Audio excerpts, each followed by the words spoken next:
All right, so I wired this up, and what I did was, let's see here. Yeah, right here. So you see there's a zip tie. You see the shiny wire. There's a rubber boot that the steering shaft comes out of. There's a lot of room around it. And I've twisted the steering wheel and looked in there, and I know that we're not rubbing. And how I found that was I just went up under here and let's see here.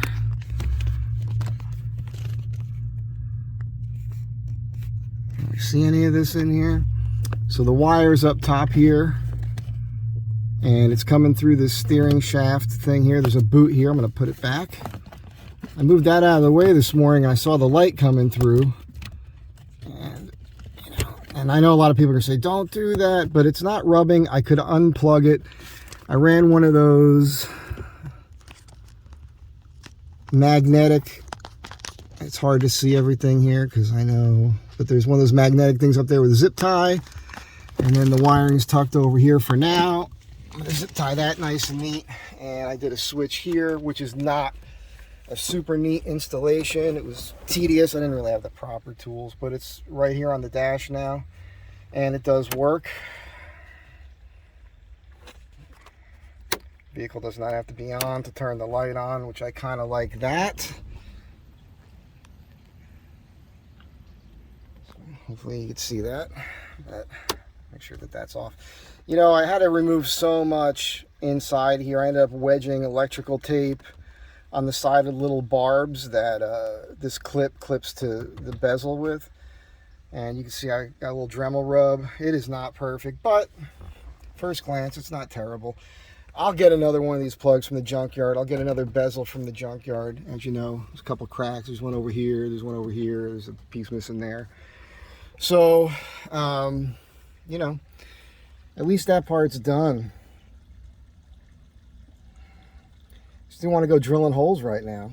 I still probably will. I will probably still get the thing to drill through the ceiling and drop everything through, because I will be running more wires from the roof for other lights eventually. But for now, I'm just happy. It hit me last night. I was like, I've got to find a way. I was going to find a place to drill a hole through the firewall and use one of those rubber, you know, plastic rubber waterproof connectors. Once I saw the light going through there and all the room around that drive shaft, it's worth a shot. You know, worst case scenario, I get a short or something, and then I'll find it. If that happens, I'll know what it is. But I'm thinking I'll probably unwire it, like unplug it. I might not need to, though. That loom snaps over. Maybe I'll just get some wire loom and just do that. And yeah, at some point I'm probably gonna have to replace my power steering pump. So I mean, it's working. There's a slight leak. It just might need to be something tightened with all the moving around we've done with the engine and all this. The engine hasn't been lifted yet. That's happening, but you know what I'm saying, with the lift and everything. But the point is, if I have to take that out, I'll have room around that rubber boot to really work on it. And what I can do is I can pop a couple holes in that and zip tie that so that that wire is real tight to the rubber boot, the length of it, which is like, you know, 5 inches. And then I won't really worry too much about it. I think I'm okay now.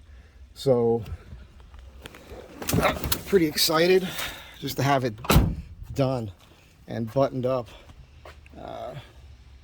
Again, probably not the right thing to do. Somebody talked about drilling something through a B pillar, or I don't even know, but you're gonna have to, I guess, is that what this is? I don't know the names of all this stuff. I'm gonna go ahead and put the KC weather stripping on here next. It'll look kind of neat. I've already put these things here to route that wire. As we know, the light is now working real well. I mean, as far as being hard fastened. So I'm happy. I'm happy. And that is it for now. So have a great day. Be good to one another. Nilight install part 2 success, I guess we'll call this one. Okay, those lights are on. They are bright. This is in front of my eyes. It's kind of angled right at my eyes. I'm 5'9", and I'm only about, I don't know, 8 feet away from them. So I might have it angled down a little bit. I'll have to get it out there and adjust. You know, might need a slight tip up But I'm stoked. You can see a little bump here. That's where the solder joint is, but I got the KC thing on there. It's, you know, pretty neatened up. And I'm glad that it's done. Like I said a moment ago, I figured I should do this second part of the video. Switch is right here. And yeah, so on, off, on, off. So, you know, I'm just happy that part's finished. Now I can get on with some other work. Again, have a great day. Be good.